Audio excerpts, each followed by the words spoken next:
Bonsoir à tous, bienvenue. Bonsoir Jean Rollin, bienvenue à la Fondation Jan Michalski. Bonsoir, merci. Alors il est possible qu'en entrant dans cet auditorium, vous entendiez l'appel de la littérature. Par contre, il est peu probable qu'il vous contacte par téléphone.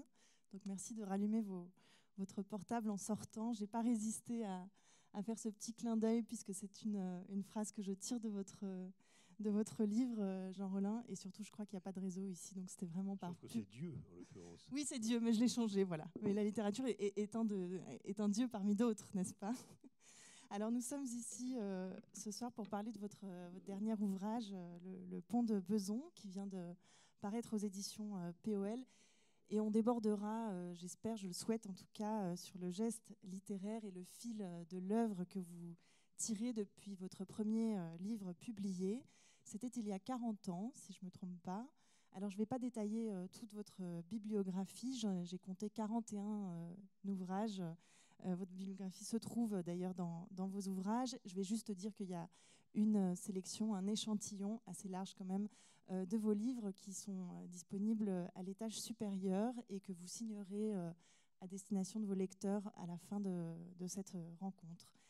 Je vais seulement dire que comme reporter ou comme écrivain, vous avez porté sur diverses régions du monde votre regard à la fois hautement précis et un petit peu distancié à votre manière d'auteur. Je voudrais quand même m'arrêter ou en tout cas citer votre premier livre, Jean Rollin, c'était en 1980, ça s'appelait Chemin d'eau. Exact, oui. Et je me demandais, alors c'est peut-être un hasard ou alors c'est un signe, un nid de signes peut-être, mais je me demandais d'une certaine façon si Chemin d'eau n'avait pas déjà été pris, est-ce que ça n'aurait pas fait aussi un excellent titre pour le Pont de Beson, pour le livre dont on parle aujourd'hui?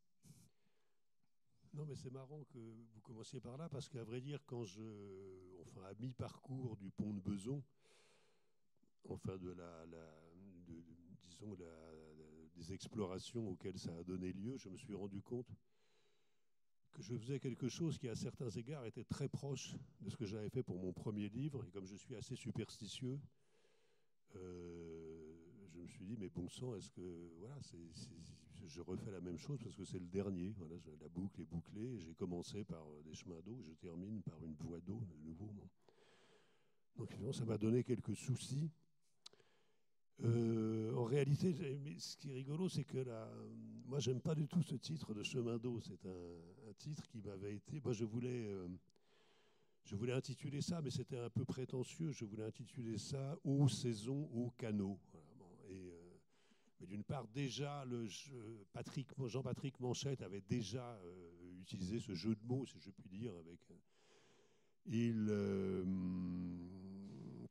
de toute façon, mon éditrice, qui était Nicole Lattès, que j'aime beaucoup, bon, mais elle trouvait que c'était tellement pas commercial qu'elle m'a suggéré assez fortement celui-là, Chemin d'eau, que moi je trouvais un peu niais. Je trouvais que ça m'aurait pas donné tellement envie de lire le livre.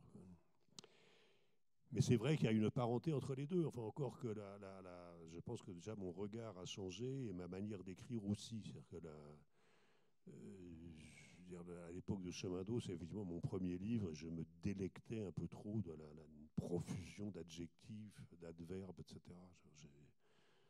Je me suis amélioré depuis. Parce que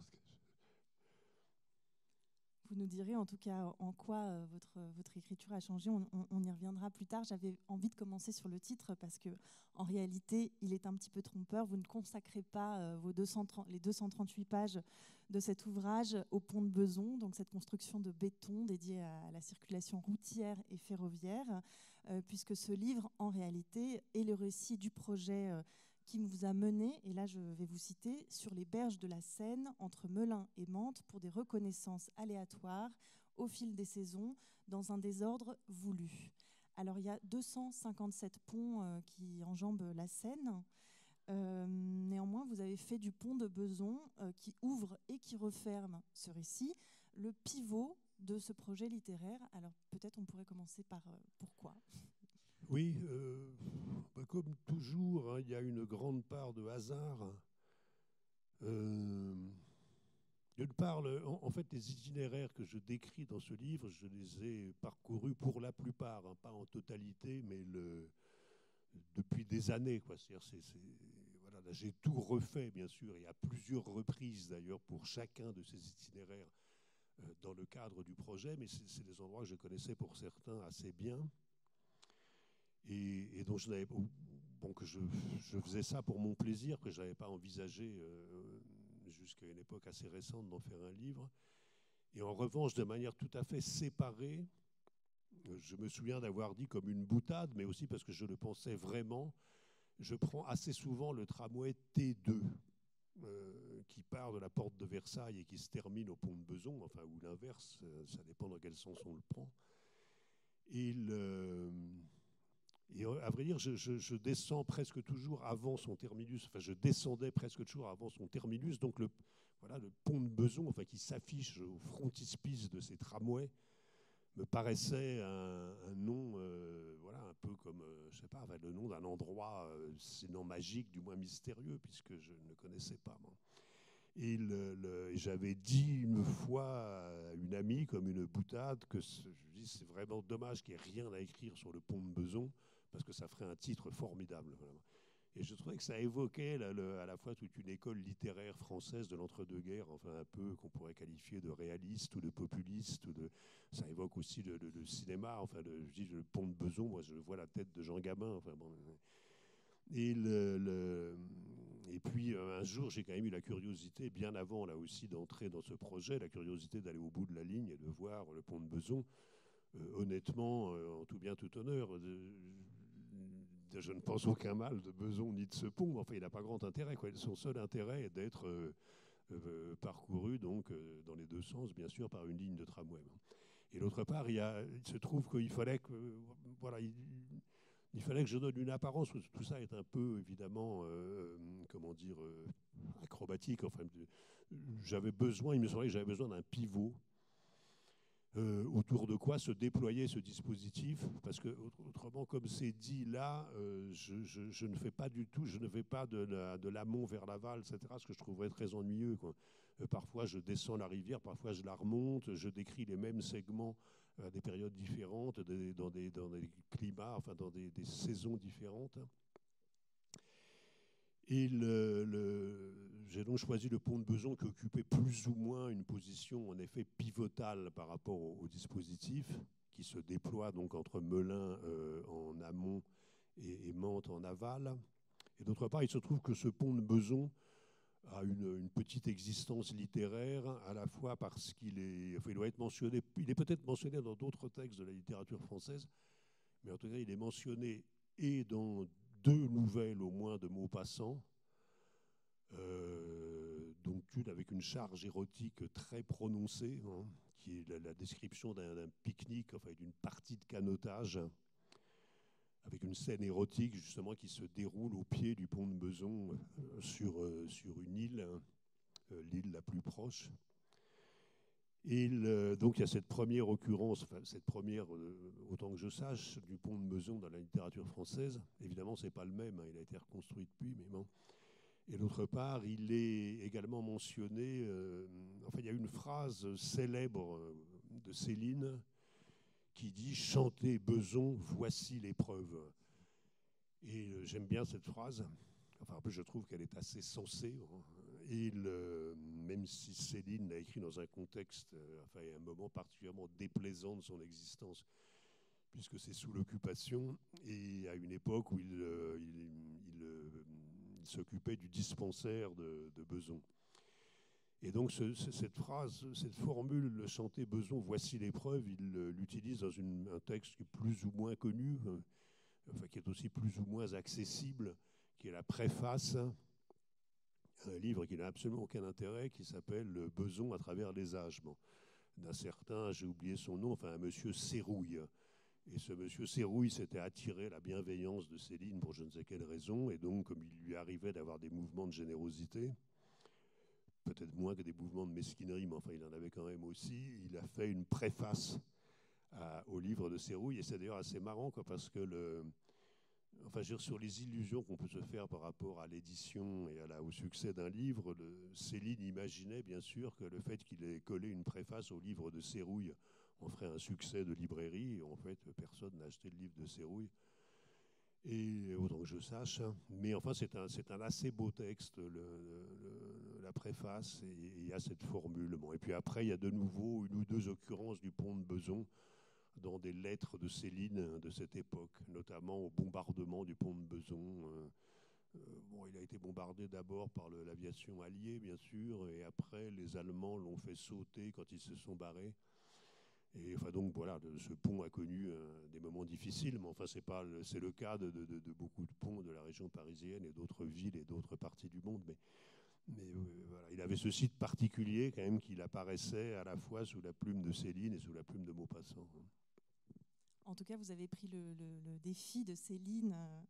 Voici l'épreuve au pied de la lettre, puisque vous avez chanté le Beson et que ce pont n'est plus anodin désormais, puisque c'est le héros de votre livre. Et je suis contente que vous commenciez par citer Maupassant, Céline, Caillebotte. Le peintre Caillebotte est aussi présent dans cet ouvrage. Et je me demandais comment raconter finalement des lieux qui sont passés en un siècle et demi, de campagnes bucoliques, presque sensuelles, à des friches industrielles telles qu'elles sont par tronçons aujourd'hui, avec plusieurs efforts de guerre entre les deux.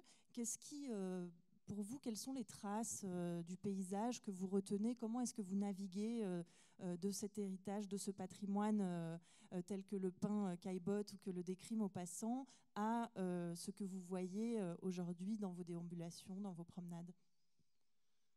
D'abord, j'ai essayé de ne pas trop m'attacher au patrimoine parce que je voulais éviter, enfin pour les mêmes raisons qui font que j'ai évité Paris, par exemple. Ça ne m'intéressait absolument pas de décrire la scène dans Paris. C'est un autre exercice.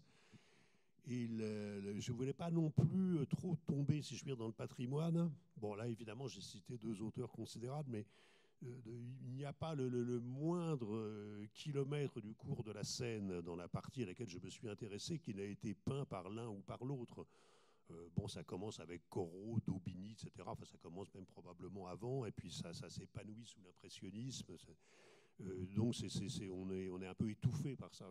Il y a des moments où c'est irrésistible, quoi. D'abord, quand c'est des peintres qu'on aime particulièrement, soit pour leur personnalité, soit pour leur œuvre, soit pour les deux. Bon, quand tout d'un coup, c'est le pont, c'est à Asnières, je crois, il y a un pont. Alors en plus, là, la municipalité, enfin, je ne sais qui, a eu la bonne idée de nous le rappeler par un petit panneau. En général, j'aime pas les panneaux où on m'explique les trucs. On me dit telle plante s'appelle comme ci, etc. Mais bon, là, je trouve que c'est pas mal, quoi, d'avoir. Il y a quelques panneaux comme ça dans région parisienne où sont reproduits des tableaux de peintres célèbres, où on voit l'état du pont à l'époque. Alors, non, en l'occurrence, ce pont à Asnières, Van Gogh l'a peint. Bon. D'autres l'ont peint aussi, mais Van Gogh notamment. Bon. Et c'est vrai qu'il y a quand même quelque chose aussi de très émouvant, quoi. À se trouver, j'ai réussi à retrouver, enfin, j'ai réussi, c'était pas un exploit, hein, à retrouver à peu près exactement l'angle sous lequel Van Gogh avait placé sa toile. Et oui, si, c'est pas indifférent. Alors après, c'est vrai qu'on n'en finirait plus parce que Monet, il les a tous peints. Caillebotte, il en a peint des quantités. Bon, donc je ne voulais surtout pas tomber dans le patrimonial, puisqu'autrement, on aurait pu appeler ça la scène des impressionnistes, quoi. Et surtout, il y a déjà 10 000 bouquins là-dessus. Non, je ne voulais surtout pas faire ça. Mais parfois, on peut pas, on est un peu obligé. Bon, ne serait-ce que, par exemple, le Caillebotte, il arrive là-dedans. D'abord, c'est un peintre quand même un tout petit peu moins connu que Van Gogh ou Monet. Bon. Et puis, il arrive là-dedans parce que sa maison, son jardin, qu'il a beaucoup peint, son atelier, donc, mais aussi son atelier de construction navale, parce que Caillebotte était également un constructeur de bateaux. C'était même une dimension très importante de son existence. Et tout ça était sur le site actuel de l'usine Safran. L'usine Safran, elle fabrique des moteurs d'avion, des réacteurs. Et en fait, le moteur d'avion succède immédiatement à Caillebotte. C'est-à-dire que quand Caillebotte a quitté cette propriété, sauf erreur de ma part, il l'a vendue à un monsieur Gnome, en fait, ce qui s'appelait Gnome réellement, lui, en tout cas la société Gnome, qui est devenue après Gnome et Rhône, et qui a été une des premières compagnies de construction de moteurs d'avion en France. Bon. et donc qui était active déjà, enfin, elle équipait pas mal d'avions de la Première Guerre mondiale, et elle devait être très prestigieuse, puisqu'elle a équipé notamment la naissante aviation russe. Et le tsar, qui n'avait plus beaucoup d'années à vivre, a dû venir en personne s'occuper de la fabrication des moteurs de son aviation, puisqu'il a fait don à cette usine Gnome et Rhône de 2 ours, lesquels malheureux ours ont vécu là dans une cage, évidemment. Et puis après, c'est devenu la SNECMA, et puis ainsi de suite, quoi. Et maintenant, c'est Safran. Mais donc là, c'est un des rares cas, il y en a d'autres, où une activité industrielle s'est maintenue à peu près, enfin totalement changée évidemment dans ses formes, mais enfin c'est quand même toujours une usine de fabrication de moteurs d'avion. Bon. Alors qu'à côté de ça, bon, là, je réponds à votre question et à d'autres questions, enfin bon, que vous auriez pu me poser, mais là je suis parti sur l'industrie. Il y a quand même, c'est vrai qu'on est... oui, et alors là, oui, aussi quand même que je n'oublie pas Caillebotte, il y a dans le périmètre de cette usine Safran, au milieu d'un parking, et donc constituant un obstacle à la circulation des véhicules, et de toute façon une occupation d'un terrain certainement précieux, il y a une bicoque, quoi, un immeuble assez moche, datant probablement du 19e siècle, mais enfin il est vraiment sans style, sans intérêt, il est grisâtre, il est assez sinistre parce qu'il est muré, et on se dit mais qu'est-ce qui fait que cet immeuble moche a été conservé dans le périmètre de cette usine où je dis le terrain est certainement très précieux. Enfin, je veux dire qu'ils en ont besoin de ce terrain. Pourquoi ils ont conservé cet immeuble? Et en fait, je n'ai aucune certitude. Donc je me suis dit c'est certainement parce que cet immeuble a un lien avec l'impressionnisme. Mais quel lien? Même s'il a fait partie de la propriété de Caillebotte, Caillebotte n'est pas quelqu'un d'assez coté pour qu'on sauve un immeuble absolument sans intérêt pour la seule raison qu'il a appartenu à Caillebotte. Donc j'en étais venu à la conclusion qu'il devait apparaître, cet immeuble, sur des tableaux impressionnistes, éventuellement de peintres plus célèbres. Monet a peint beaucoup par là aussi. Tout le monde a peint par là. Du côté du pont d'Argenteuil, là ça pullule littéralement d'impressionnistes à un moment donné. Et donc j'ai sauté un jour sur une jeune femme qui rentrait dans l'usine Safran. Je lui ai demandé si elle y travaillait. Oui, elle travaillait au département des aubes de turbines. Et je lui ai dit, savez-vous pourquoi cet immeuble a été conservé? Et elle aussi, ce qu'elle savait, c'est que ça avait un lien avec l'impressionnisme. Et elle me dit, mais d'ailleurs, il y a dans un réfectoire ou dans je ne sais quel lieu de l'usine, il y a non pas un tableau de Monet, mais une reproduction d'un tableau de Monet. Et je pense que l'immeuble a été conservé parce qu'il apparaît sur ce tableau. Bon, c'est un peu long, mais je trouve que l'histoire n'est pas inintéressante. Et en fait, le tableau en question, c'est les coquelicots de Monet. Bon, les coquelicots de Monet, il est au musée d'Orsay, tout le monde le connaît, c'est un tableau magnifique. Et en fait, on aperçoit à l'arrière-plan de ce tableau, on aperçoit vaguement la silhouette d'un immeuble un peu haut. Il n'est pas totalement impossible que ce soit celui-là, mais ça n'est pas sûr du tout. Et de toute façon, ça ne justifierait pas vraiment qu'on l'ait conservé, quoi. Donc cet endroit, et c'est très bien, quoi, reste pour moi et pour tout le monde, je pense, ou pour la plupart des gens, mystérieux. Voilà pourquoi on a conservé cette baraque. Elle a un côté un peu, vous voyez, comme dans les dessins de Tardy. Voilà, mais bon, je pense qu'on hésiterait à y passer une nuit tout seul, quoi.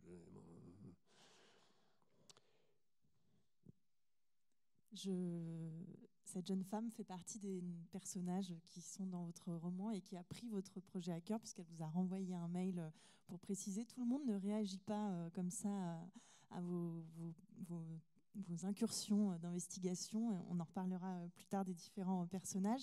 J'avais juste envie, en vous entendant parler, j'ai l'impression que vous avez le goût des noms propres, de l'onomastique.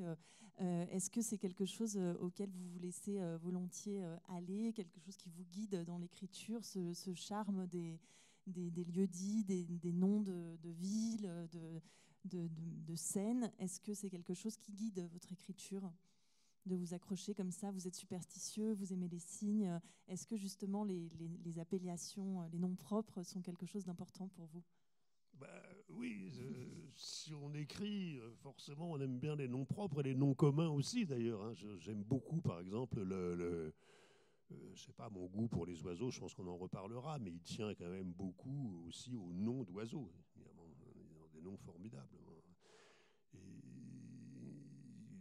donc, à la limite, j'aurais presque pu, enfin, ma passion pour l'ornithologie, elle aurait pu se borner aux listes de noms, quoi, la locustelle tachetée, la rousserolle effarvate, le cirli de Dupont. Ouais, bon, je sais pas, c'est formidable les noms d'oiseaux. Euh, oui, alors les noms propres. Oui, non, je précise à propos de cette jeune femme que j'ai abordée.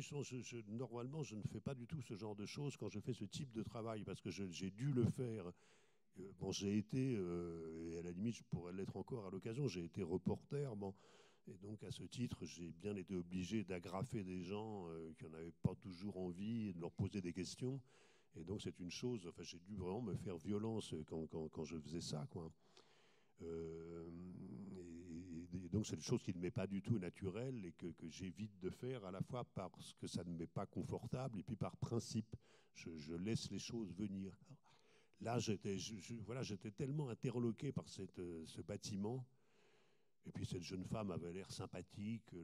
Voilà, le contexte faisait qu'elle ne pouvait absolument pas se méprendre sur mes intentions. Enfin bon, bref, et bien m'en a pris parce qu'effectivement, elle s'est très gentiment renseignée. Elle m'a répondu. Mais non, ce que j'aime bien, c'est oui, c'est la précision. Voilà, qu'il s'agisse de noms propres ou de noms communs. Mais c'est vrai que là, oui, je suis absolument émerveillé, par exemple, à encore parler des. J'ai découvert, mais assez récemment, je ne sais pas, c'est idiot, tout le monde doit savoir ça, mais sur des cartes IGN un peu détaillées, il y a toujours il y a le nom de tous les champs, de toutes les pièces de terre. Comme enfin, le plus bel exemple, je pense, c'est ce roman de Marcel Aimé auquel je fais allusion, d'ailleurs, qui s'appelle La table aux crevés. Bon, quand on voit ce titre, on ne comprend pas du tout de quoi il peut s'agir. En fait, la table aux crevés, c'est simplement une pièce de terre. Et là, j'en cite quelques-uns, des noms comme ça, la fosse à Jean-Lucas. Pourquoi cet endroit s'appelle la fosse à Jean-Lucas? Et donc, je suis émerveillé par ça. Et c'est une chose qui me guide aussi dans mon travail. Je pense à une. Là, j'ai traversé à un moment donné le cours, c'était pas très difficile, c'était pas un exploit sportif, d'une petite rivière, un petit affluent de la Seine, je ne sais plus exactement où d'ailleurs, du côté de Corbeil-Essonnes, je pense, qui s'appelle. Oui, enfin, la rivière s'appelle Écoute s'il pleut. Non, merveilleux. Donc sur les cartes, c'est écrit Écoute s'il pleut. Et après, en plus, alors là, enfin bon, je m'éloigne du sujet, si tant est qu'il y a un sujet, mais bon, je découvre donc le nom de cette rivière. J'ai cru que j'avais rêvé, quoi. Écoute, s'il pleut, bon. Et en fait, avant moi, ça avait également frappé Aragon, manifestement. C'est pas un de mes auteurs préférés, Aragon. Mais enfin, il faut quand même reconnaître que c'est aussi un grand écrivain, bon. Et là, j'ai lu récemment, ça fait partie des livres que le fichu confinement m'a donné l'occasion de lire ou de relire. J'ai lu La Semaine sainte d'Aragon, que j'avais jamais lu auparavant. Je précise au passage que c'est quand même un très beau livre, à part la fin qui est un peu bêtement militante parce qu'il n'a pas pu s'empêcher, mais c'est quand même un beau livre. Et donc, dans la Semaine sainte, il est question de l'écoute s'il pleut aussi. Donc, je sais pas, ça m'a fait plaisir, même si je ne me sens pas très proche d'Aragon, ça m'a quand même fait plaisir de penser que tous les deux, on s'était penchés sur le cours de l'écoute s'il pleut, à cause de son nom, bien sûr. Pas très proche, mais vous le citez quand même en exergue de votre livre, Aragon. Oui, parce que ça s'imposait. En fait, j'avais choisi d'abord une citation de Manchette. Justement, je me sens beaucoup plus proche de Manchette que d'Aragon. J'aime beaucoup Manchette et j'aime beaucoup sa manière d'écrire. Et j'avais choisi une description de paysage comme Manchette sait les faire, c'est-à-dire d'une sécheresse absolue et en même temps incroyablement exacte et évocatrice, quoi. Et puis après, c'est un ami qui m'a sorti ça. Et j'ai dit non, c'est pas possible, je ne peux pas ne pas l'apprendre, quoi. Bien sûr, oui. Mais ça, c'est une citation d'Aurélien, oui. Enfin d'Aragon, mais dans Aurélien. Et vous pouvez la lire parce qu'autrement, on ne va pas comprendre. Oui, bien sûr. Personne ne s'avisait de marcher le long de la Seine. Pourquoi l'aurait-on fait? Et qui? Les gens sont raisonnables. Cela n'a pas de sens de marcher le long de la Seine. Après, il faut revenir. On est bien avancé. Alors, j'avais peut-être juste envie de m'attarder un petit peu sur la manière dont alors, juste pour dire, je suis sûre que vous n'êtes pas insensible au fait qu'à la Fondation, nous sommes levés dans les bras du mont Tendre qui surplombe. Et je me disais, en termes de nom propre, c'est quand même assez éloquent. J'espère que ça vous inspirera un jour quelque chose. Mais pour en revenir à la région qui nous occupe, à un moment donné, vous dites ma prise de Mantes. Ah oui. Et pour ma prise de Mantes et ce terme un petit peu militaire, je me demandais, est-ce que vous avez approché ce territoire qui vous a occupé pour ce livre à la manière peut-être d'une conquête ou voilà, ce terme militaire m'a interpellée et je me demandais, est-ce que c'était significatif de la manière dont vous vous y êtes pris pour le maillage de cette zone? Non, ça c'est ma fantaisie militaire, si je puis dire. Bon, ça m'amuse d'employer parfois des tournures militaires, hein. Parce que certaines sont assez bien trouvées d'ailleurs. Et d'autre part parce que, je sais pas, parce qu'en plus c'est vrai que j'ai... Bon, voilà, ouais, on parlait d'Aragon. C'est pareil, ça se passe la Semaine Sainte, ça se passe pendant le moment du retour de Napoléon de l'île d'Elbe. La fuite du roi vers la Belgique, etc. Et une fois de plus, c'est plein de cavaliers, de hussards, de canons. Et oui, je suis... Enfin, je sais pas, ça c'est peut-être aussi mon côté reporter, quoi, mais il y a toujours une présence un peu lointaine ça, de la guerre. C'est en effet quelque chose... Bon, j'ai écrit un livre qui s'appelait Les événements, qui était une évocation d'une guerre civile en France, d'une guerre civile contemporaine en France. Bon, c'est en effet une chose qui peut-être m'obsède un peu, quoi. Et ceci, en fait, enfin, j'ai eu le sentiment que la guerre était proche de notre vie quotidienne. Elle est malheureusement proche de la vie quotidienne d'un tas de gens, mais de la nôtre, elle semblait s'être considérablement éloignée. Et j'ai eu ce sentiment, en fait, à Sarajevo pendant la guerre, voilà, donc une ville tout à fait semblable aux nôtres, tout d'un coup était le théâtre d'une guerre que assez peu de gens avaient prévu, quoi. Et donc c'est vrai que depuis, mais alors là, par ailleurs, c'est quand même aussi pour m'amuser que je dis je suis entré dans Mantes sans la traversée non contrée de la Seine, etc. C'est des termes de vocabulaire militaire qui m'amusent. D'autre part, il y a aussi le fait que la manière dont je procède, c'est-à-dire d'entrer ou à pied dans une grande ville, c'est pas toujours évident. C'est pas, enfin, entrer à pied, non, c'est pas évident. Il y a des moyens d'entrer à pied plus confortablement dans Mantes, parce qu'il y a des GR. Mais là, il y a quand même une règle parmi d'autres, une contrainte que je m'étais fixée, c'est de suivre en toutes circonstances la berge de la Seine, enfin, d'un côté ou de l'autre. Donc Mantes, je l'ai attaqué justement par les deux rives, et en fait aucune n'est propice. C'est-à-dire que les deux sont d'un abord assez compliqués, assez désagréables. Quelquefois même, d'ailleurs, des obstacles infranchissables. Sur la rive droite, il y a à la fois la centrale électrique de Porcheville, qui n'est plus en activité, mais qui occupe toujours un énorme territoire, et le port de Limay. Et donc, il n'y a rien à faire, quoi. On peut essayer de... Bon, moi, j'ai enfreint beaucoup d'interdictions pour faire ce truc, mais enfin, il y a des limites, quoi. Je ne peux pas escalader des grilles de 4 mètres de haut, et puis j'y tiens pas. Bon. Donc là, par exemple, voilà, sur la rive droite de la Seine, on a beau essayer d'entrer dans Mantes en se tenant toujours au plus près de la berge, on n'y arrive pas. Bon.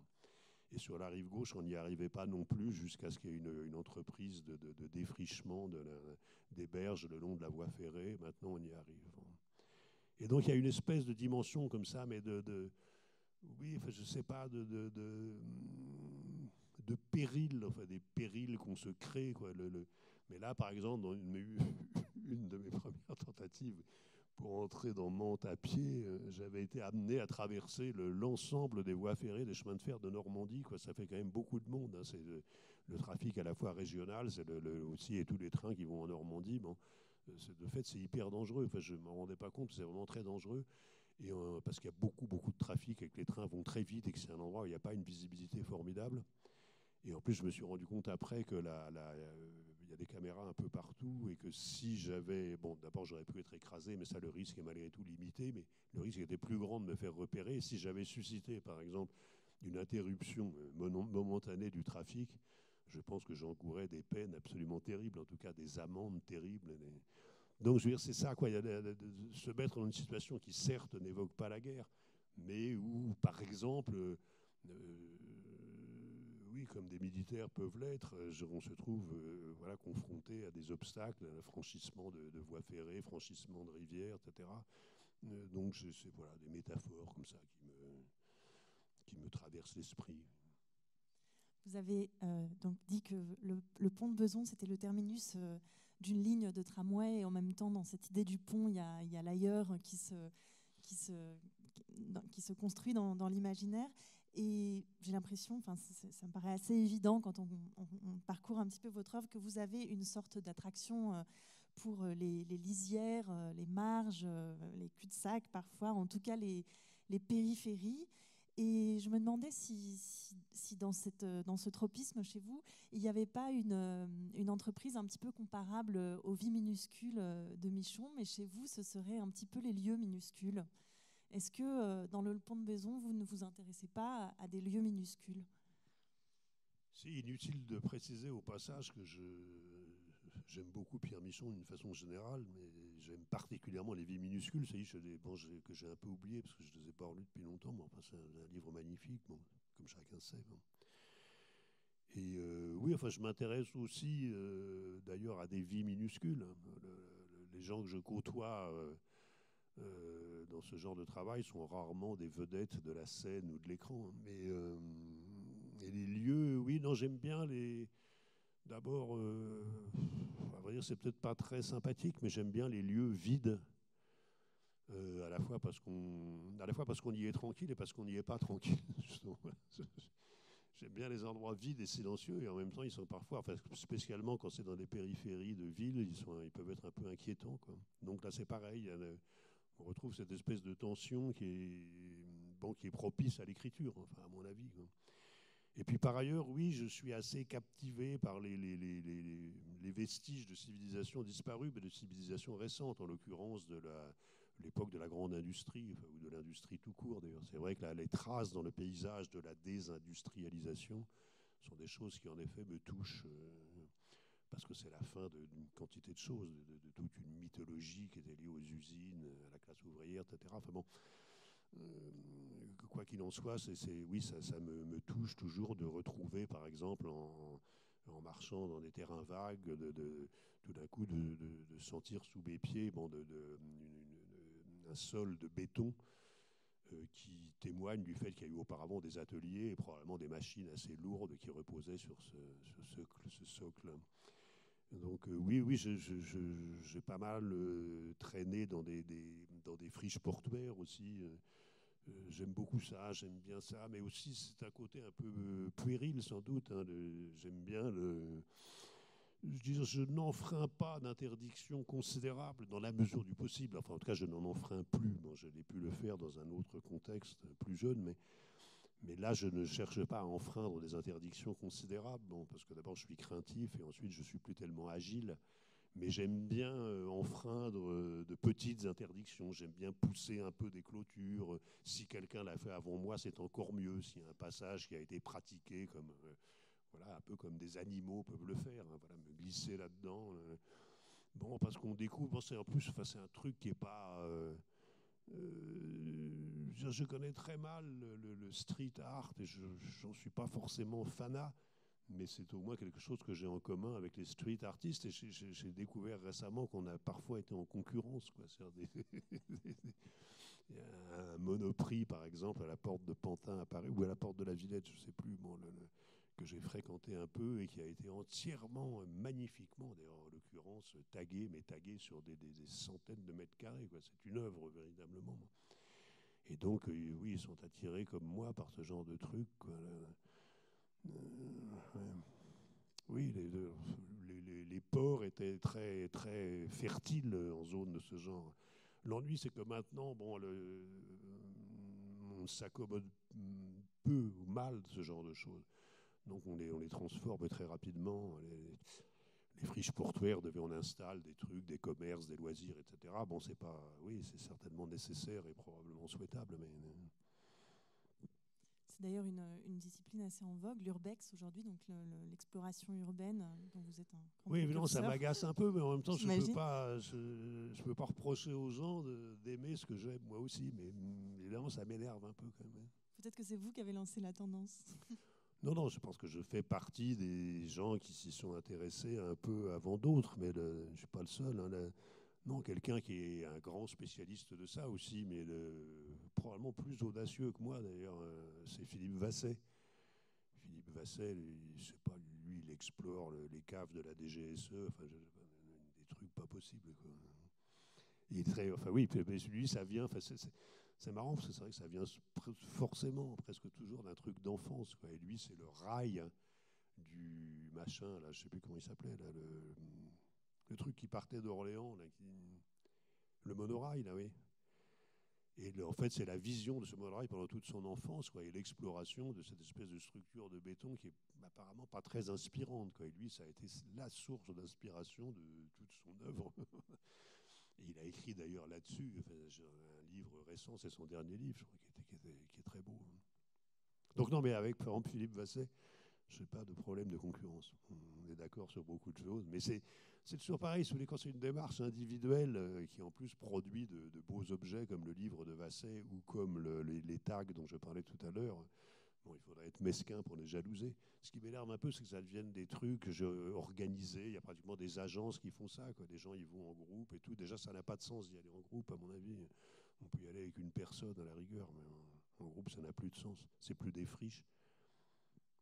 Je vais revenir un tout petit peu encore une dernière fois en arrière et après on avancera peut-être plus dans le texte, mais vous avez cité Aragon et plusieurs références qui figurent dans ce livre. Vous avez aussi parlé des noms d'oiseaux que vous aimez beaucoup. D'ailleurs, votre avant-dernier livre, Le Traqué kurde, était nommé d'après un oiseau. Et dans ce livre spécialement sur lequel je me suis repenchée en préparant cette rencontre, vous avez un dispositif que vous utilisez un petit peu moins dans le Pont de Beson, mais quand même, qui est le tissage de citations et de textes préexistants sur un sujet qui vous occupe à ce moment-là.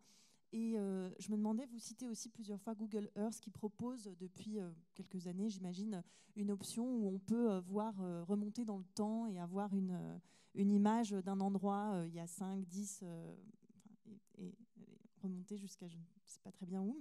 Et je me disais, est-ce que dans le travail de citation et de tissage que vous faites, est-ce que c'est pas un petit peu ce que propose Google Earth, c'est-à-dire d'avoir une vue passée sur des lieux que vous regardez à la lumière de votre présent, mais que finalement vous irriguez d'images plus anciennes et de textes et de phrases et de regards et d'expériences plus anciennes. Et j'imagine, si ce n'est pas déjà le cas, que vous serez à votre tour cité par d'autres auteurs qui se pencheront peut-être sur les mêmes lieux. Est-ce que ce n'est pas peut-être une autre manière de cartographier les endroits par l'écriture que vous faites en compagnie d'autres auteurs à votre manière? Oui, enfin, ça dépend parce que enfin, dans le traqué kurde, sauf erreur de ma part, je cite principalement des ornithologues, hein, et de préférence dire des ornithologues britanniques, puisqu'il faut bien reconnaître que enfin non, il paraît que l'Allemagne est aussi une grande nation ornithologique, mais comme je ne lis pas l'allemand, mais il y a quantité de figures marquantes, enfin, y compris j'ai une particularité que je trouve assez drôle, quoi, de l'Angleterre. C'est que la quantité de très hauts personnages, notamment je dis, des généraux, des gouverneurs, des administrateurs coloniaux, etc., se sont adonnés à l'ornithologie. Enfin, ils se sont adonnés d'abord au massacre des oiseaux, parce que c'est comme ça qu'on procédait à l'époque. Et puis après, ils les ont étudiés, ils les ont étiquetés, ils les ont préparés pour en faire don au British Museum, etc. Bon. Mais donc, si on retrouve... enfin, ça permet de faire émerger sous un jour qui n'est pas le plus connu des personnalités qui peuvent l'être par ailleurs. Bon, je pense à Wilfred Thesiger, par exemple, le grand explorateur, le dernier grand explorateur britannique. Thesiger a pratiqué aussi sa l'ornithologie. Je pense à Saint John Philby. Saint John Philby, il est connu d'abord pour avoir été un des premiers, c'est toujours compliqué, mais enfin un des premiers non bédouins à traverser le Rub al-Khali, le grand désert d'Arabie Saoudite. ce exploit que Tessiger a reproduit d'ailleurs après. C'est un personnage extraordinaire, c'est un John Philby, enfin je ne vais pas me lancer là-dedans, c'est le père de l'espion, du traître le plus célèbre de toute l'histoire britannique, Kim Philby. Et par ailleurs, lui, c'était également un passionné d'ornithologie, hein, qui a fait dans les différents postes qu'il a occupés au Moyen-Orient, des collections d'oiseaux qu'il a transmis après, lui aussi, au British Museum. Donc on a... Enfin, je pense qu'on a en France, on avait l'image de... un peu comme l'image qu'on avait autrefois, je veux dire, des écolos. Les ornithologues, c'était forcément des gens un peu rêveurs, peut-être un peu couillons, un peu... voilà, on n'imaginait pas ni des brutes sanguinaires pratiquant l'ornithologie, ni des génies pratiquant l'ornithologie, etc. En France, je dis bien. Alors que si, enfin, on voit que si on étudie l'histoire de l'ornithologie dans d'autres pays, des personnages tout à fait marquants ont pu s'y adonner et parfois même être... Il y a des histoires qui, moi, me font mourir de rire. Enfin, elles ne sont pas tellement drôles, mais l'histoire d'un amiral britannique, par exemple. Il y a beaucoup d'amiraux, énormément de marins civils ou militaires britanniques s'y sont adonnés. Il faut dire que de ce point de vue, les bateaux constituent un poste d'observation formidable. Et donc, il y a un amiral britannique, il n'était peut-être pas amiral encore à ce moment-là, autrement il n'aurait pas commandé un navire. Il commandait un croiseur anglais pendant la Première Guerre mondiale et il a été torpillé par un sous-marin allemand, il a coulé. Bon, donc j'imagine que ça a dû faire des centaines de morts, parce que c'est comme ça que ça se passait à l'époque. Et en fait, je n'ai aucun cynisme à lui reprocher, mais quand même ce qui est retenu de cette catastrophe dans les annales de l'ornithologie, c'est qu'il a perdu toutes les notes qu'il était en train de compléter sur l'avifaune du bas Yangtze. Parce qu'il était un spécialiste de l'avifaune du bas Yangtze, il avait toutes ses notes, et malheur, toutes ces notes ont été englouties avec la Junon, ou quel qu'était le nom de ce croiseur britannique, torpillé par un sous-marin allemand. Il y a des trucs comme ça, un autre type dont le nom m'échappe, très grand ornithologue aussi allemand, et lui, il était à Verdun, il était observateur d'artillerie, ce salaud. Il était dans des ballons captifs qui repéraient les positions françaises, enfin qui repéraient, j'imagine, surtout les départs d'artillerie français pour les bombarder. Hein. Et il faisait son boulot, mais ce qui est extraordinaire, c'est qu'en faisant ce travail, qui était quand même en plus extrêmement dangereux, quoi, il a recueilli les matériaux d'un petit ouvrage sur l'altitude du vol des martinets. Donc il est là, risquant une mort imminente, l'attirant sur d'autres gens et prenant des notes sur les martinets. Et en plus, ce livre paraît en Allemagne en pleine révolution à la fin de la Première Guerre mondiale. Je ne sais pas, il y a quelque chose de dément dans tout ça, enfin, qui, moi, me plaît bien, quoi, qui est à la fois tragicomique. Bon, il y a un Français, comment il s'appelle, Delamain, qui a écrit aussi, il a écrit de très jolies choses sur les oiseaux, et il a écrit, il a pris des notes lui aussi pendant la guerre de 14 sur les réactions des oiseaux à l'activité militaire. Alors il note par exemple que le départ d'un coup de 75 ne fait pas taire un merle, mais peut-être une linotte mélodieuse. Enfin bon, voilà. Et par ailleurs, sur l'intertextualité, comme on dit, enfin, ou la référence à d'autres choses, bon, donc là, c'était nécessaire, puisque bon, j'allais pas les paraphraser, j'allais pas les... Mais d'autre part, ce qui m'a un peu libéré, lâché la bride dans ce domaine, c'est la lecture d'un auteur considérable, et pour lequel j'ai un goût particulièrement vif, qui est Sebald. Bon. Alors Sebald, il se gêne vraiment pas pour citer, mais parfois il le fait même. Enfin, voilà, il y a par exemple dans un de mes préférés dont j'arrive jamais à retrouver le titre. Bon, enfin, qui se passe, c'est une espèce de promenade, si on veut, dans le sud de l'Angleterre. Je ne sais plus, j'ai oublié le titre de ce livre, mais il y a une citation de Chateaubriand qui doit faire 2 pages. Voilà. Donc Sebald ne se gênait absolument pas, et je trouve qu'il avait tout à fait raison quand voilà, l'inscription d'un texte d'un auteur connu ou pas dans le sien lui convenait, il le faisait. Alors, je ne sais pas après comment son éditeur se débrouillait pour les droits, mais enfin, je ne sais pas dire, j'ai jamais connu les règles pour ça. Est-ce qu'on a le droit de citer 2 pages de Chateaubriand ou pas? Je ne sais pas. Enfin, moi, je ne m'y risquerais pas. Mais...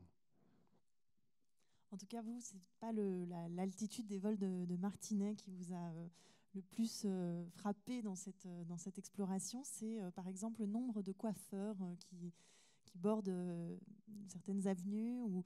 Et en fait, de repérer ce genre de détails, pour vous, j'ai l'impression, dites-moi si je me trompe, que c'est une manière en creux de dessiner une cartographie plus humaine, un petit peu démographique de ces endroits.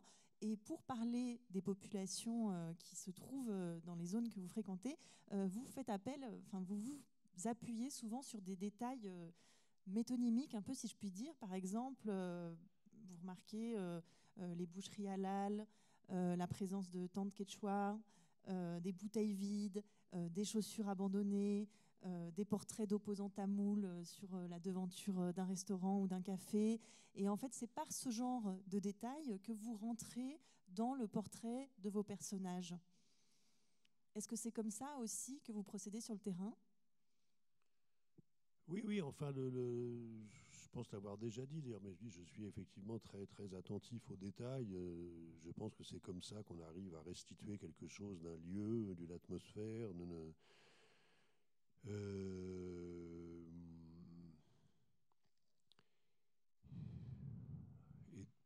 et d'autre part, oui, tant qu'à m'attacher aux détails, j'aime bien être prêt. En plus, je veux dire, c'est des détails qui sont souvent très révélateurs. Mais tant qu'à s'attacher aux détails, autant être précis, quoi. Par exemple, le nombre de salons de coiffure de cette rue de, si j'ai bonne mémoire, c'est de Villeneuve-Saint-Georges. Bon, je m'y suis repris à plusieurs fois parce que je n'arrivais jamais au même total. En plus, effectivement, il y en avait un qui avait fermé entre-temps, etc. Mais bon, ce nombre extraordinaire de salons de coiffure, et tous, enfin, dont à la fois le personnel et la clientèle sont uniformément issus de l'immigration, pas toujours de la même immigration. Hein. Il y a des salons arabes, il y a des salons turcs ou kurdes, il y a des salons, énormément de salons africains. Alors ça, par exemple, c'est aussi, enfin, moi, c'est le genre de truc que je trouve passionnant. Enfin, je ne ferai jamais d'études là-dessus, puisque je ne suis pas sociologue et Dieu m'en garde, mais par exemple, pourquoi est-ce que les Congolais Kinshasa, enfin, moi je m'obstine à appeler les Aïrois d'ailleurs, pourquoi sont-ils si enclins à ouvrir des salons de coiffure? Et pourquoi est-ce que ces salons de coiffure ne désemplissent pas? Et je veux dire, je ne sous-entends pas par là que c'est des lieux de blanchiment d'argent, etc. Ils ne désemplissent pas de gens qui viennent se faire coiffer. Bon.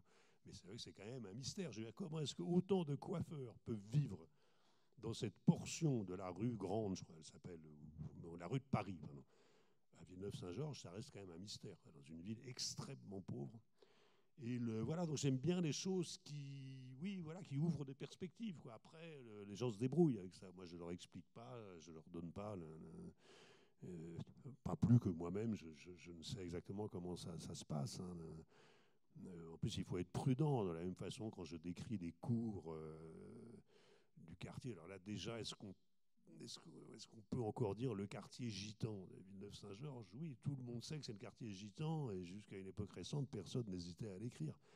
Bon, aujourd'hui, on ne sait plus trop, mais dans ce quartier, il y a donc ces cours fermés et qui abritent des quantités d'habitations provisoires, quoi. Essentiellement des caravanes, mais aussi parfois des cabanes. Bon, c'est évidemment aussi un sujet d'étude très intéressant. Mais moi, c'est pas mon boulot. Moi, je signale ça et voilà. Je dis que ça indique probablement un type de relation qui est peut-être une relation d'exploitation, mais même ça, je ne le dis pas. Bon. Des nouveaux arrivants par les plus anciens, etc. Mais je n'en sais rien. Donc, je décris simplement. Et je fais extrêmement gaffe à ne pas justement, comment dire, excéder mon niveau de compétence. Enfin, voilà. Moi, je passe, en même temps, je passe et je repasse, certes. Ce qui d'ailleurs là m'a valu quand même, la seule fois où j'ai vraiment risqué de me faire casser la figure, c'était là même.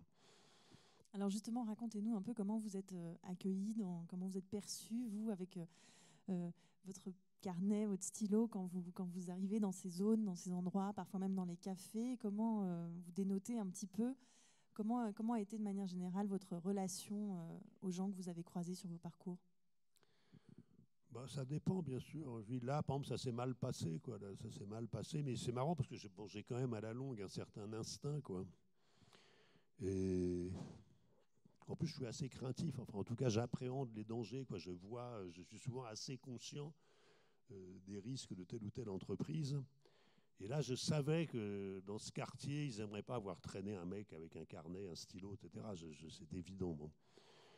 Et donc, en passant le pont, là, sur. Comment elle s'appelle cette rivière? Lierre, je crois. Bon, j'étais à peu près sûr que je faisais une connerie, quoi. Et ça n'a pas loupé. Ça n'a pas loupé. Ils m'ont pris, évidemment, c'est toujours pareil. On vous prend pour quoi? On vous prend pour un flic, en généralement. Ce qui est idiot, quoi, parce que les flics de mon âge qui se baladent tout seuls avec un petit carnet, voilà, une vision quand même très littéraire de la police, quoi. Mais enfin là, ce qui s'est produit, quoi, et c'est pour ça que j'ai failli me faire casser la figure, donc je fais très attention à ça.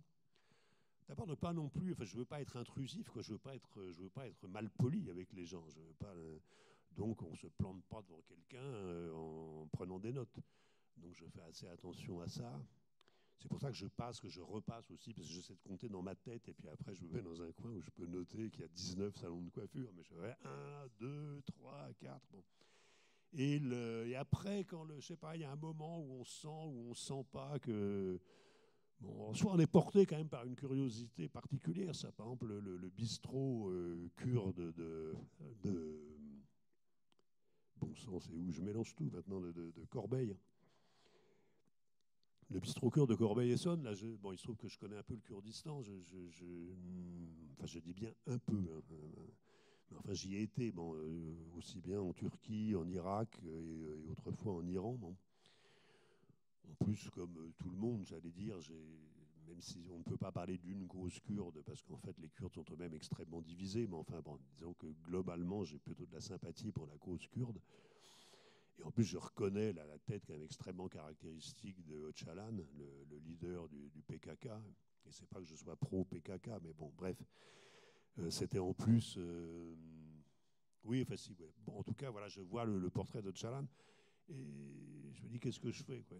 Non, je rentre. Voilà, je rentre. Et là, d'ailleurs, j'ai bien m'en appris, parce que j'ai eu une conversation intéressante avec les gens. Bon. Mais c'est vrai que tout ça est très aléatoire parce que ça aurait pu mal se passer. Et j'y suis retourné par la suite. C'était plus la même personne c'était plus la même fille qui servait au comptoir et c'était plus les mêmes mecs qui discutaient accoudés au même comptoir. Et du coup, là, je me suis fait mal voir, quoi. Une chose qui m'a frappé, c'est en même temps, j'aime bien observer ça aussi, puisque voilà, je suis libéré, si je puis dire, du reportage, quoi. Donc tout ce qui se passe m'intéresse et je ne fais absolument rien pour susciter quoi que ce soit, même pas je ne pose pas de questions normalement, bon, à part à la dame des aubes de Turbine, mais autrement je pose pas de questions. Et là, les deux mecs qui étaient au comptoir, ils m'ont vu arriver, commander un café, ils discutaient en kurde, bon, et ils sont sortis pour poursuivre leur discussion au dehors. Et en même temps, ça me flatte toujours assez. Parce que je dis, merde, alors ils imaginent que je comprends le kurde, quoi. C'est formidable, quoi. Et donc, tout est comme ça, quoi. Si on se promène seul, mais c'est ça aussi, ça relève un peu de ce que je disais tout à l'heure, quoi. S'il n'y a pas cette légère angoisse, on est moins stimulé, quoi. C'est stimulant, une légère angoisse. Et l'angoisse de passer pour ce qu'on n'est pas, de passer pour quelqu'un de néfaste. Bon, il y a des choses bien pires, hein. Quand j'écrivais un bouquin qui s'appelle La Clôture, là où j'ai arpenté, alors là pendant des mois, enfin, il y a un quartier à la périphérie, dans le nord-est de Paris, là, et je me suis rendu compte, parce que ça m'a amené il y a beaucoup d'établissements scolaires, hein, qui sont le long des boulevards des Maréchaux. Bon. Et à un moment donné, je me suis rendu compte qu'il y avait des mères de famille qui me regardaient d'un drôle d'air. Et alors là, le truc terrible, quoi, c'est d'être pris pour un pédophile, quoi. Bon, d'abord parce que c'est infamant, mais ensuite parce que ça peut vraiment très très mal se terminer. Enfin, il est arrivé que des gens, comme chacun sait, se fassent lyncher parce qu'ils avaient... Et forcément, à la fois on dit ils sont vraiment trop cons, quoi. Et puis après, je dis, bon, après tout, Elle me voit passer, repasser, je passe le matin, enfin, je passe le soir. Qu'est-ce qu'il fout, ce type? Bon, voilà, bien sûr, les gens peuvent se poser des questions. Hein. Et oui, je ne sais pas, une fois plus, j'ai oublié si j'ai répondu à la question, mais bon. Alors, le temps file extrêmement vite et je suis un peu désespérée parce qu'il y avait tellement de choses encore il y a tellement de choses encore qu'on pourrait dire sur ce livre, mais j'avais envie juste de revenir à la première phrase, l'incipit. Vous dites « Heureux celui qui a vu le jour se lever sur le pont de Beson ». Alors, on reconnaît donc la référence que vous faites à l'Évangile, « Heureux celui qui croit sans avoir vu ». Et je me dis, tiens, c'est en opposition totale avec la valeur que vous attribuez, vous, à votre propre regard, puisque j'ai l'impression que vous ne pouvez pas écrire sans avoir vu. Quelle est la part, la place de l'imagination dans votre écriture, Jean Rollin, ou en tout cas dans ce livre-là? La place de l'imagination, je ne sais pas, elle est en apparence très réduite. Enfin, beaucoup de mes livres, en fait, ont une dimension de fiction plus ou moins prononcée, bon, comme, je sais pas, Ormuz, Ravissement de Britney Spears, etc. Là, non, là, rien n'est fictif. Hein, sauf que de toute façon, enfin, on ne va pas rentrer là-dedans parce que c'est un peu fastidieux, mais le dispositif lui-même est fictif. Donc, toute espèce de travail d'écriture participe de la fiction, est une fiction en lui-même. Bon, mais en tout cas, il n'y a rien d'inventé, si je puis dire. Il n'y a rien qui soit justement l'œuvre, le produit de mon imagination, sauf, j'en reviens à ce que je disais tout à l'heure, ces fantasmes militaires, cette légère angoisse survenant dans des endroits déserts, cette crainte d'être pris pour ce qu'on n'est pas, etc. C'est de l'imagination. Une imagination qui peut être fondée sur des considérations tout à fait réelles, mais c'est quand même de l'imagination. Je vous demandais ça parce qu'en réalité, c'était un peu malhonnête de ma part. C'était un pont pour aller vers une phrase à laquelle j'aurais vraiment aimé vous faire réagir. C'est une citation de Maëlys de Kerangal, qui elle aussi s'est intéressée à un pont, naissance d'un pont, je pense, et qui a dit « L'imagination, c'est notre capacité à mettre les choses en rapport organisé ». Et j'aime beaucoup cette phrase et je me demandais si, quelque part, comment est-ce que se passait ensuite quand vous faites vos sorties, vous prenez vos notes, et la manière de mettre toutes vos notes en rapport organisé, où intervient, j'imagine, votre part d'imagination. Comment est-ce que, vous l'avez dit, vous avez fait ces sorties de manière aléatoire, comment est-ce que se construit ensuite le livre à partir de vos prises de notes? Comment vous mettez en rapport organisé tous ces éléments entre les personnages, les friches, la faune Je ne sais pas, ça c'est un peu une affaire de cuisine, quoi. Mais en général, je n'écris rien. Enfin, de temps en temps, il me vient une phrase, mais le plus souvent, non. Et donc, ce que je note sur mes carnets, c'est vraiment minable. Hein. Il n'y a rien d'écrit, quoi. Je sais pas, quand je vois ce que Flaubert écrivait sur les siens, je me dis que le niveau a baissé, effectivement. Et après, donc, quand je relis, parce que ça fait beaucoup de carnets, mine de rien, quand je relis ça, donc de manière mais absolument immanquable, invariable, je me dis c'est pas possible, il n'y a rien là-dedans, quoi. Il n'y a rien, hein. Rien, 3 fois rien. Mais ça, c'est toujours, quoi. Alors, sauf, non, avec une exception, quand même, quand on va dans la Syrie pendant la guerre, non, donc on a là une impression de sérieux. Mais là, on a une impression de vacuité extraordinaire. Et en fait, je ne sais pas, après, oui, non, mais je n'arriverai pas à faire ce parallèle, mais je vois comment,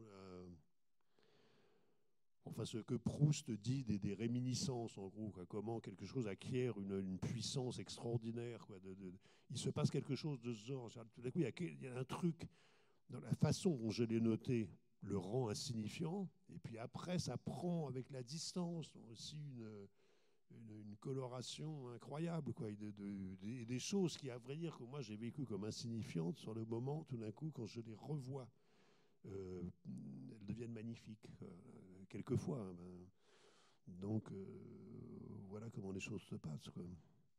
Je dis ce qui devient magnifique, je précise, c'est les choses, hein, c'est pas, c'est pas ce que j'en fais. Merci beaucoup. J'aurais encore voulu parler du personnage de la petite parenthèse familiale que vous mettez dans ce livre avec un personnage, mais je crois qu'on ne va pas avoir le temps, donc je laisserai toute la surprise à vos futurs lecteurs, parce que je voudrais surtout donner la parole au public s'il y a des questions, des réactions et des commentaires. Je ne vois pas grand-chose, mais pour ceux qui souhaiteraient prendre la parole, on va vous donner un micro. En tout cas, je vous remercie de votre présence. Je vous remercie Jean Rollin pour tous ces témoignages et ces confidences sur la cuisine de l'écriture. Et je rappelle que les livres, une sélection d'ouvrages est disponible à l'étage supérieur et que vous serez en signature tout de suite après la fin de cette rencontre. Est-ce qu'il y a quelqu'un qui souhaiterait avoir un micro en main ?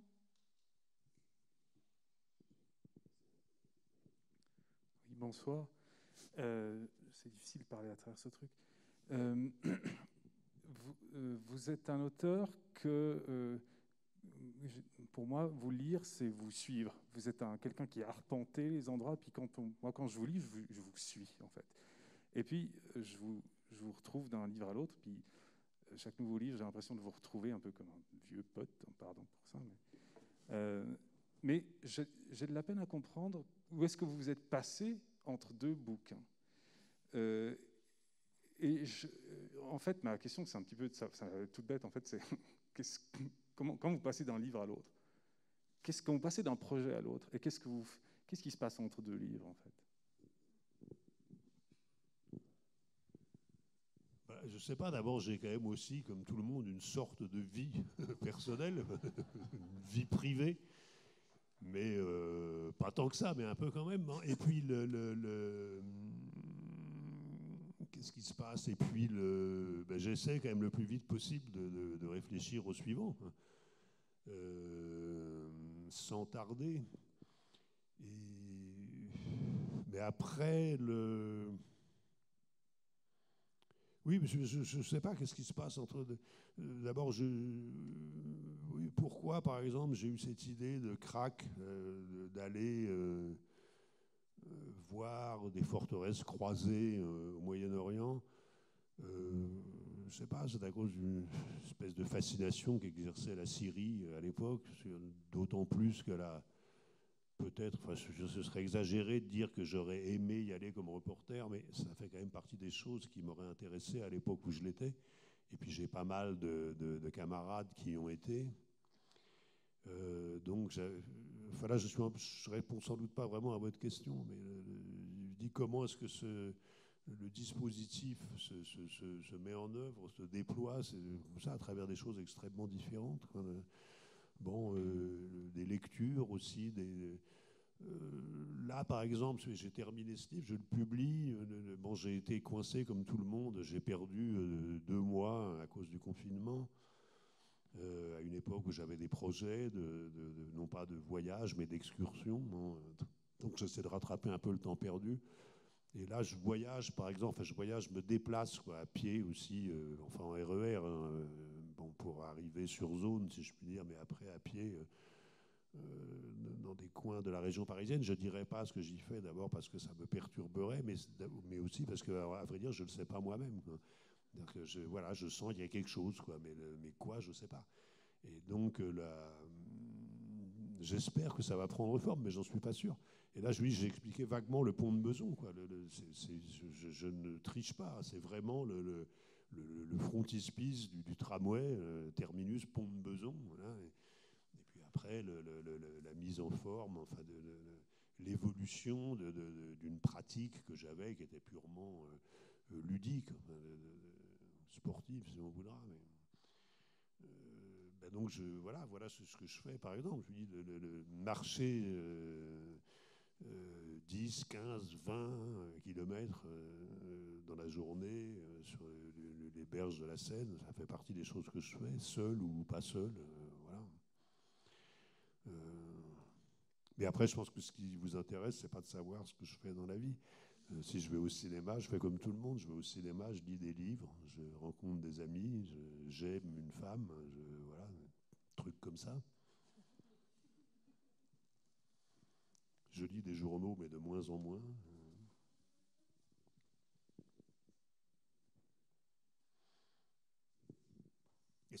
Pardonnez-moi, mais est-ce que je voudrais essayer de répondre à votre question. Je ne sais pas du tout si j'ai...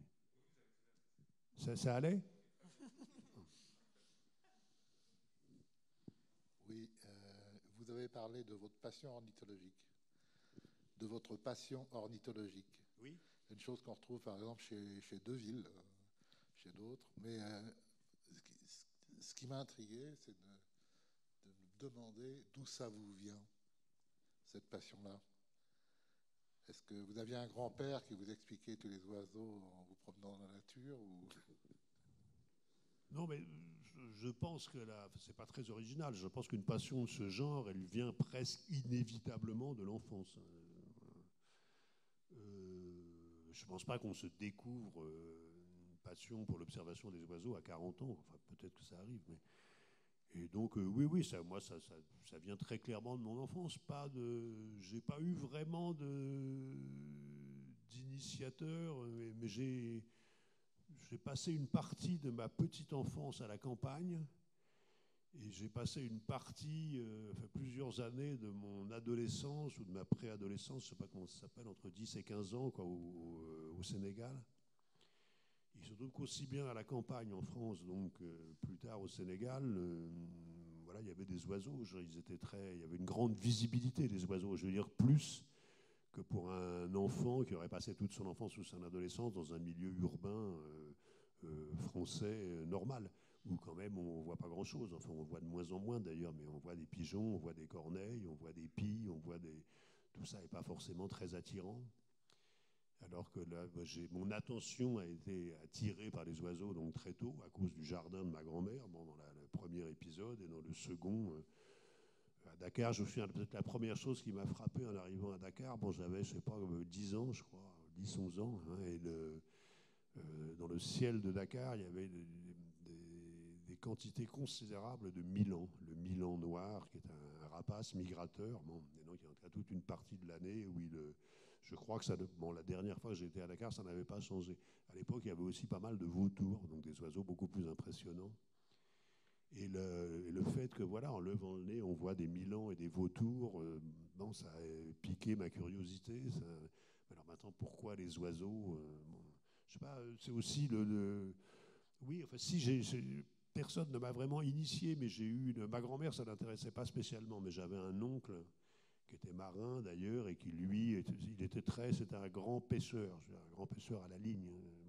Donc il m'emmenait beaucoup à la pêche. Donc on se lève très tôt le matin, on arrive au bord de l'étang, il fait encore nuit, on voit des renards, on voit des hérons, on voit un tas de bestioles. Bon. Donc c'est une forme d'initiation. J'ai eu aussi une tante, mais là du côté paternel, qui elle s'y connaissait formidablement en plantes. Mais bon, manifestement, elle a eu moins d'influence sur moi parce que je ne m'y connais pas en plantes. Mais bon, elle a attiré mon attention sur des choses de la nature. Oui. Et puis après, c'est des lectures. Je sais pas, je sais que parmi mes premières lectures, j'ai beaucoup lu Le Chasseur français. Alors, je ne sais plus ce qu'il y avait dans Le Chasseur français, mais il y avait certainement des récits sur la nature. Comme d'une certaine façon, son titre le suggère. La nature peut être envisagée du point de vue des chasseurs. Et après, j'ai lu beaucoup Je me souviens d'un livre qui m'a déçu d'ailleurs quand il a été réédité par la Table Ronde, mais qui m'a énormément marqué dans mon enfance, qui était le livre du petit Durrell, Gerald Durrell, le petit frère de Lawrence Durrell. Et c'est un livre qui a été assez bêtement traduit en français ça s'appelle Ferry dans l'île, alors qu'en anglais ça s'appelle Ma famille et quelques autres animaux. Et c'est le récit d'une enfance justement à Corfou, à une époque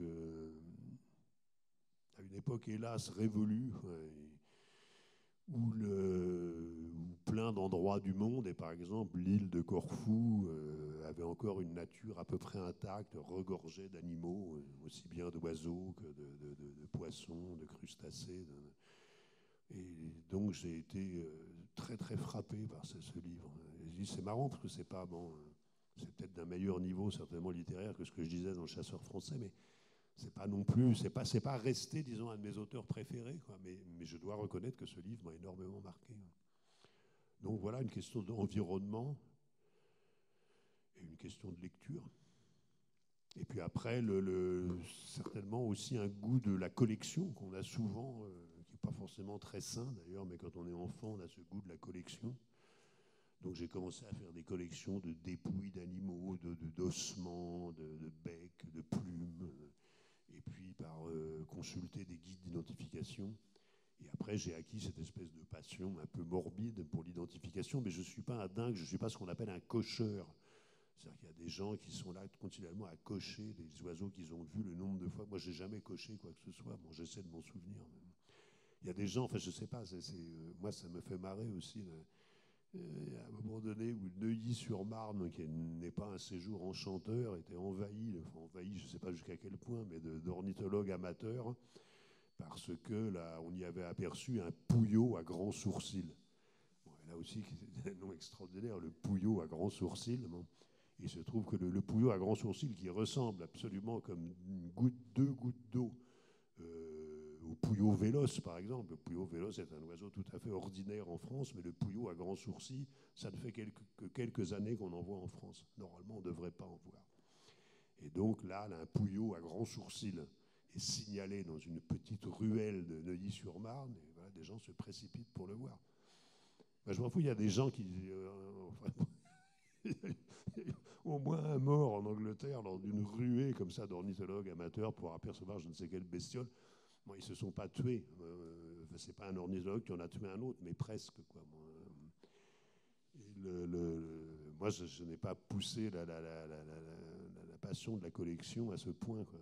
Mais c'est vrai que j'aime beaucoup, j'aime énormément les guides d'identification ornithologique. Bon, je trouve ça merveilleux à regarder. J'aime pas les livres où c'est des photos, j'aime les livres où c'est des dessins colorés, bien sûr.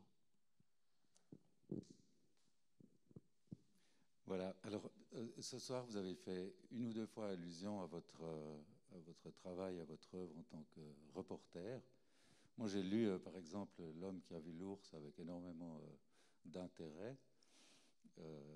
Et je voudrais savoir si vous considérez vous-même votre œuvre comme double, c'est-à-dire l'œuvre du reporter et puis ensuite les livres, les autres livres, comme par exemple justement Le Pont de Besançon. Et puis éventuellement dire un mot du rapport que vous voyez entre les deux aspects, s'il y en a deux, de cette œuvre. Oui, je sais pas, pardonnez-moi, mais c'est une question à laquelle j'ai dû si souvent répondre que je ne sais plus très bien quoi répondre. Quoi. C'est sûr que c'est deux choses différentes, c'est des rythmes complètement différents, c'est des exigences un peu différentes. Enfin, non pas que l'exigence de qualité soit moindre quand on travaille pour un journal, mais de toute façon, on va beaucoup plus vite quand même. Puis on n'a pas du tout la même possibilité de reprendre, de corriger, d'améliorer, d'effacer. Et puis, normalement, on ne se met pas en scène non plus dans un reportage. Ça fait aussi une grosse différence parce que quand même dans mes autres livres, bon, je parle pas trop de moi, mais enfin le jeu du narrateur est quand même très présent. Au moins par moment. Bon. Dans un reportage, comme vous le savez, normalement, ça ne se fait pas. Bon, un truc qui se fait toujours marrer, c'est les Anglais, bon, ils écrivent, quand ils se citent eux-mêmes dans un reportage, ils disent « this reporter ». Au lieu de dire « moi bon, »,« this reporter ». Et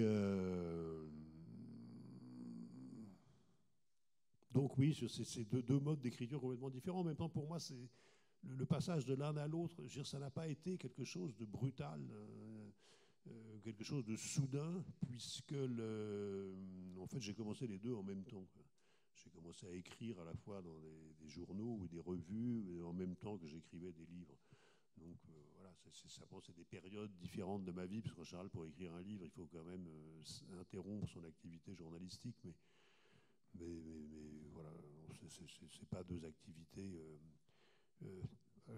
séparées par un abîme infranchissable. Mais c'est quand même deux pratiques différentes de l'écriture.